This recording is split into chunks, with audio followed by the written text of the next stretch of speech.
on Jeopardy, afternoons at 5 on TV8.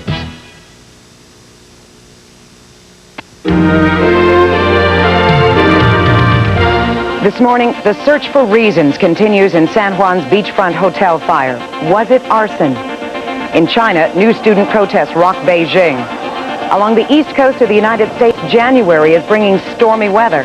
And all across the country, people are bowled over by a day filled with football. Those stories and more ahead this Friday, the second day of 1987, on the CBS Morning News.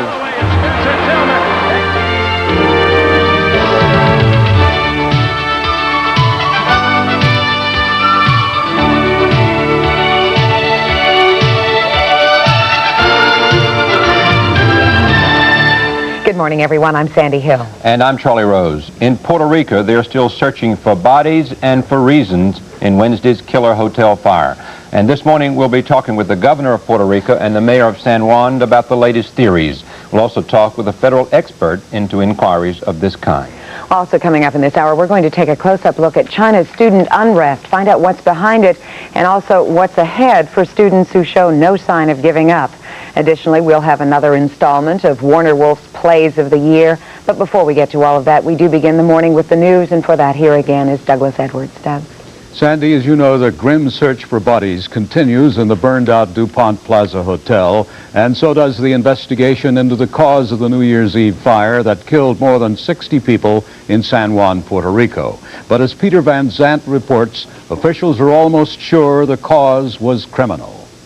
San Juan officials say the probe into the deadly fire at the DuPont Plaza Hotel has turned into a murder investigation. Officials believe the blaze, which claimed more than 36 lives and injured more than 100 others, was deliberately set. This is a basis from which to launch an investigation, and that's what we're doing. FBI agents and San Juan arson investigators have been combing through the casino level of the hotel, the area where witnesses heard several explosions just before the deadly fire. I was terrified. Never experienced anything like it. Ed Cohn of Fairfield, Connecticut suffered 2 broken legs and a fractured spine as panicked guests fled the hotel. Biggest nightmare I ever was. I was in World War II. It was nothing like this. Richie Scholes, who escaped from the 19th floor, says the hotel received bomb threats 7 hours before the fire. There was people that called the rooms and saying that there was going to be a bomb going off, and nobody did anything about it. Later today, officials are expected to say just what caused the fire. Peter Van Sant, CBS News, San Juan. The New Year's first big storm is racing up the eastern seaboard this morning. It's already pounded the Virginia and Carolina coasts, flooding homes and washing away roads and beaches. Today, the storm is hitting the New Jersey shore, but a shift in winds could spare that area from major flooding. However, flood warnings are still in effect. The storm is powered by a rare planetary event. The Earth, Sun, and Moon are on a straight line, kicking up the highest tides in years. In South Carolina alone, the damage is already reckoned in the millions of dollars. Overseas, about 5,000 Chinese students marched through Beijing overnight, calling for the release of protesters arrested earlier in the day. Authorities released 11 of them, who returned to campus early this morning to a hero's welcome. Sub-zero temperatures cut the number of marchers. About 1,000 students reached the city's central square, marched around it, marching around one of its monuments. In Northern Ireland during the night, demonstrators marched and lit bonfires to begin a new campaign against the British government. They're protesting Britain's agreement to give Ireland a say in the affairs of Northern Ireland. President Reagan ends his California vacation today and returns to the White House. Tonight, the president plans to give a television interview during the Fiesta Bowl's halftime. Topic, sports. Mr. Reagan enters the hospital Sunday for tests and then prostate surgery. The president is set to propose a new system for student loans in the budget he's sending to Congress next week. Repayment after graduation would be based on income. If a graduate didn't have enough income in a given year, repayment would be postponed, but the interest would continue to build up. Well, you didn't need a loan to buy gasoline in 1986, but it's a new year now, and Ken Prewitt is here with some indications of what in store in our business report. Ken? Doug, as 1987 begins, crude oil is at the highest price in a year, and some analysts think it'll go higher. On the spot market this morning, oil is up to $18.10 a barrel. 2 weeks ago, OPEC agreed to limit production effective yesterday, and since that agreement, oil is up by about 11%. That could point to higher inflation ahead. As a result, gold is back over $400 an ounce. Gold ran up nearly $15 in Wednesday's New York trading. This morning overseas, it's down a bit more than $2 at 402.40. Silver's going the same way, down 3 cents at 537, and the American dollar is mixed this morning. The stock market is back below 1900 on the Dow Jones Industrial Average to start the new year. It's at 1895 this morning. That's 60 points below the record high the market hit a month ago today, but it's 350 points above the level at which the market began 1986. A couple of new reports on the economy come out later today. We'll get the word on new factory orders for November, and we'll also get the reading on construction spending for the month of November. Doug? Ken, thank you. In sports, we had a bowl full of New Year's Day football. Brian Bosworth, suspended because he used steroids, showed up at the Orange Bowl in a Vinny Testaverde jersey. Even without him, the Sooners rolled over the Arkansas Razorbacks. Spencer Williams raced 77 yards for the first Oklahoma touchdown. He scored a second on a 21-yard romp, both in the second quarter. Third-ranked Oklahoma finished the season with 9 straight victories after winning the national championship 1 year ago.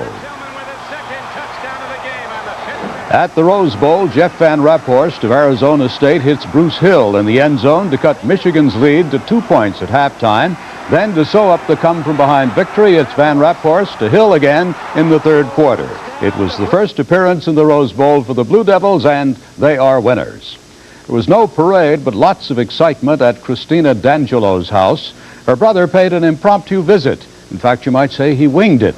He wanted to surprise her by dropping in, and he did, in a rented airplane. According to the brother, pilot Robert Gillen, the plane lost power while he was circling the house. According to authorities who booked him, he may have been flying high on drugs.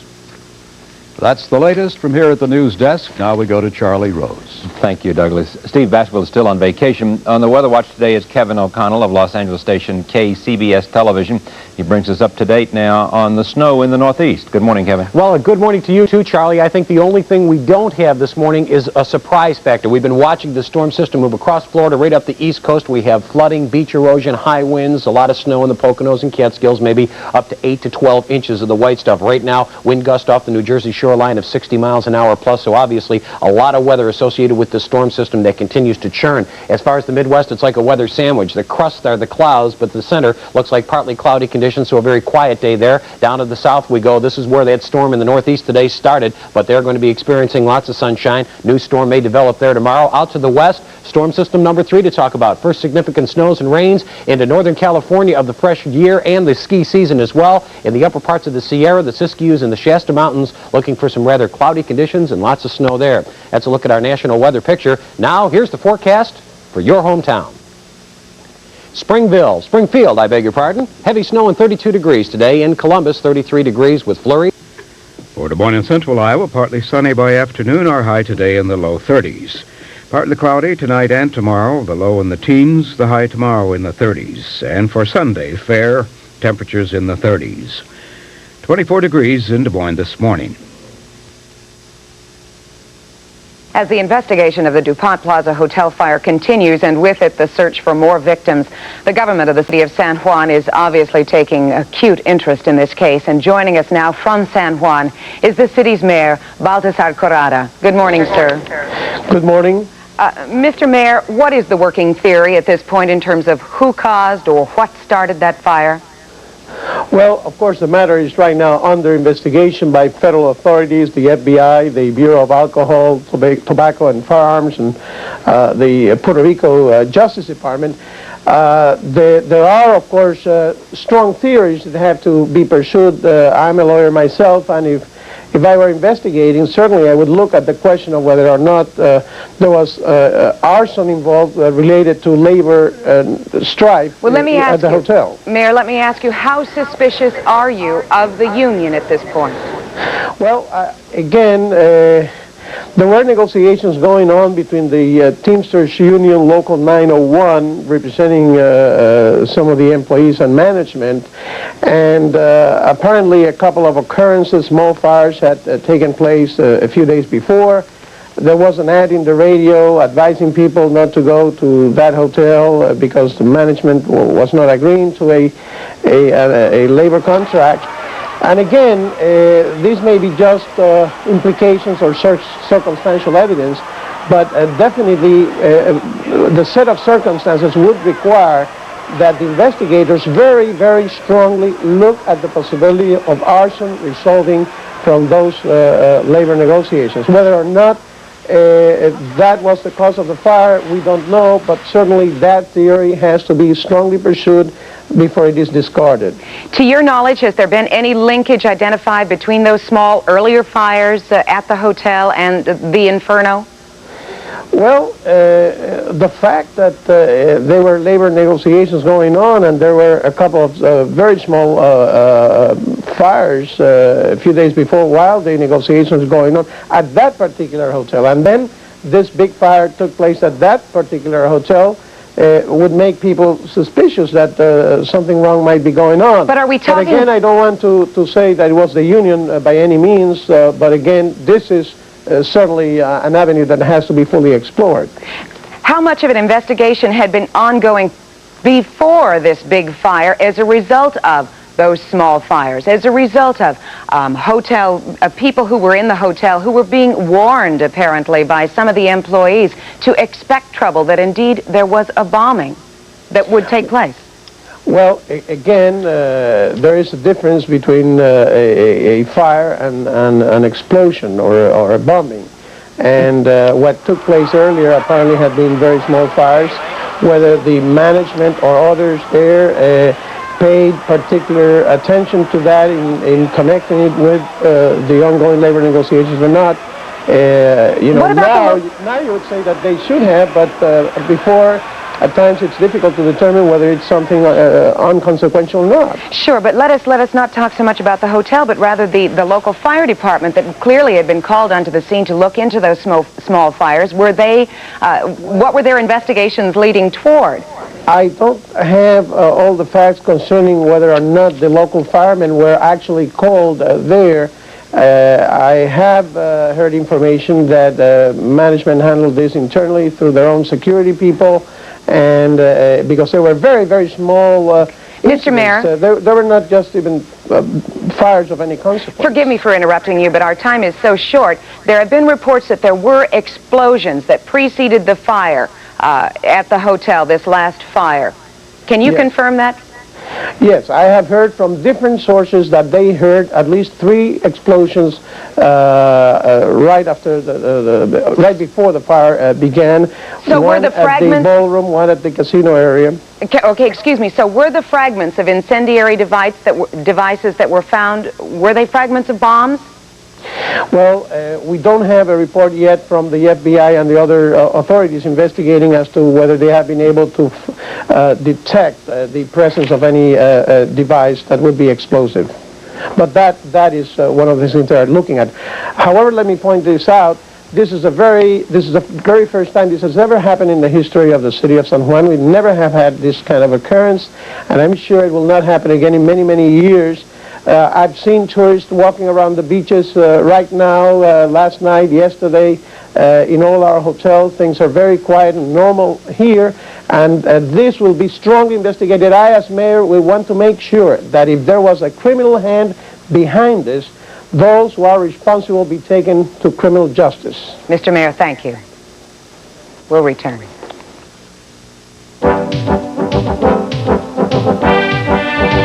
Next, we talk about the protest in Beijing, or what's behind Chinese student unrest.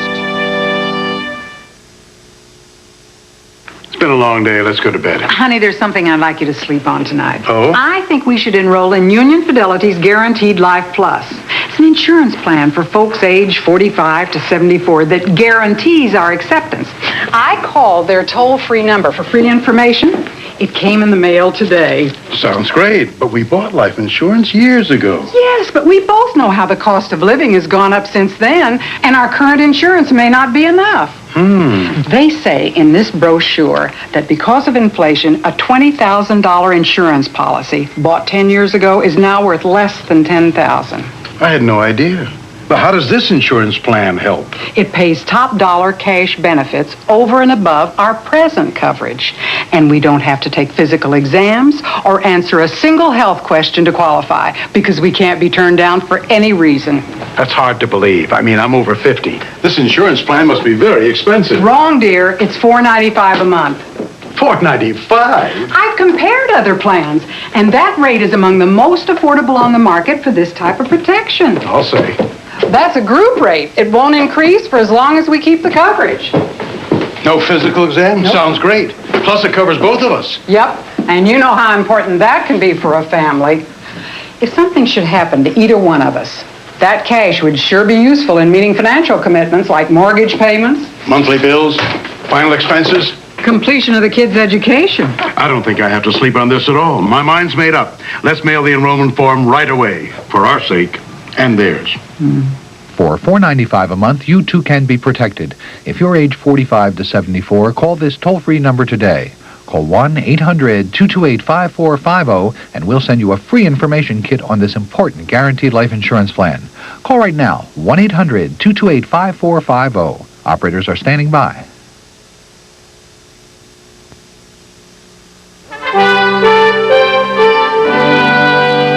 It is 16 past. For the past month, the largest protests in years have been taking place in Beijing and other Chinese cities.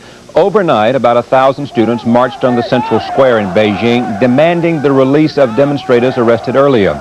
11 protesters were released. When they returned to campus, they were greeted by several thousand cheering students.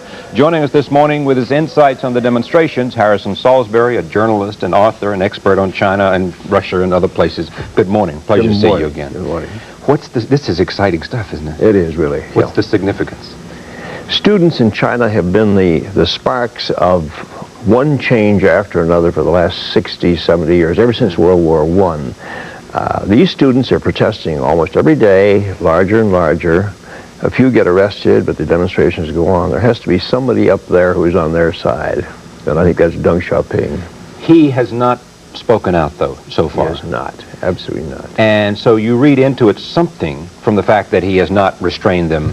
That's right, and the editorials in the papers are denouncing them, saying, you know, we've got to have discipline and all that sort of thing, but they're not really cracking down, and that's suggests to me that this movement is sparking and moving along people who are rather slow in China, people who don't want all of this democratic stuff. I don't know that Deng Xiaoping wants a democracy like we have, but he does want progress, and I think the students are pushing that along, and it's going to be fascinating to see if that turns out to be right. It may well be that there'll be a crackdown. You remember the democracy wall? Yes, it came on but right. He cracked down on that. They cracked down on it, but first they let them go a long ways, and they cracked down on them. Some of them got arrested, and there was a little pause, and then after that it began to move forward again, and I would expect something like that in this case. At some point they'll go too far, and they'll stop them. That's right, and they'll stop them. They are carrying signs that say, in praise of Deng Xiaoping. That's right. They're not against Deng Xiaoping. They're not against the present government, but they just want it to move faster. Well, there's a lot of people in that government, particularly a man named Chen Yong, who's an economist and doesn't like all this sort of thing that Deng is doing, who are dragging their feet. And this, Deng can go to them and say, look, here, we've got to move ahead. We can't let this thing turn into another cultural revolution. Over the long term, is it a significant step in the westernization of China? I think it can be. I'm not going to say that it is definitely, but I think it can be because, in general, what Deng is trying to move China toward is a breakthrough, a real breakthrough. Now, there are some theories that it is a way for conservatives. It is stimulated by conservatives, like the man you mentioned, who want to get at Deng Xiaoping. That's right. Any possibility, plausibility to that theory? That's always possible because there are two sides of each one of these coins, and one way would be to let the students loose, embarrass the government, and cause them to crack down and slow this process, which they've been engaged in. But my reading of it just since Deng Xiaoping came in is that it's more likely to be on the other side. What's fueling it? Where is the fuel that is igniting it? Was it some sense of relaxation that made them want more? Is it the fact that more Chinese students are traveling and then more as an exchange, cultural exchange, therefore they're more open to new ideas and therefore they want more? Is that the air that gives it... I think a lot of it has to do with the thousands and thousands and thousands of Chinese students who are studying abroad now and going home every year. We have at this moment probably 20,000 of these students in the United States, and they're crazy about the United States. They want things in China to move along as they do here. Not exactly the same, but they want to have a liveliness about it. They come back and they tell their fellow students who are living and studying under pretty difficult conditions, and it's not too hard to stir them up and say, well, gee, let's get this thing going. When you look at where it is going, there is no specific demands. They're just saying freedom and democracy. And as they march through the streets of Beijing around there, they are talking about, they're marching to the sounds of the Internationale. That's right. They're very careful in their demonstrations to note that they're not against the present government. They just wanted to go faster. What they mean by democracy and freedom is a little bit difficult because a lot of them say we want better meals from the cafeteria. We don't like the dorms and things of that kind. But you see how the response has been coming along in some of the municipalities. They're now putting in 2 candidates for elections. Now maybe they're picking both these candidates, but the idea that there's a choice is most unusual. You don't get that in any communist country. Yeah. You have frequently, in conversation with me, compared the Soviet Union to the People's Republic of China. This is certainly not the kind of thing that you would see in the Soviet Union, and it does say something about where they are in China today. This is quite true, although you have seen something in the Soviet Union you haven't seen lately in these demonstrations out in Kazakhstan against the imposition of a Russian leader in that Central Asian state. Harrison Salisbury, it's always good to see you. Thanks for stopping by this morning. Thank you. It is now 22 past the hour. We'll be back.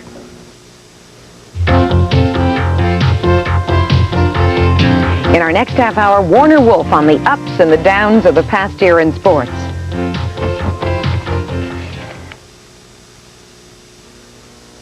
Treat yourself to one of America's most affordable destinations, the warm Florida Sunshine State. Holiday Travel's free catalog highlights 6 different Florida vacations from 7 to 30 days. Leisurely motor coach or air tours, either choice is fully escorted by a holiday professional. From your heartland departure until you return home, our 14 years of travel experience ensures you a quality trip. All of the Florida tours celebrate Disney World's 15th birthday and visit Epcot Center with its newest pavilion, the Living Seas. Call Holidays Des Moines office toll-free or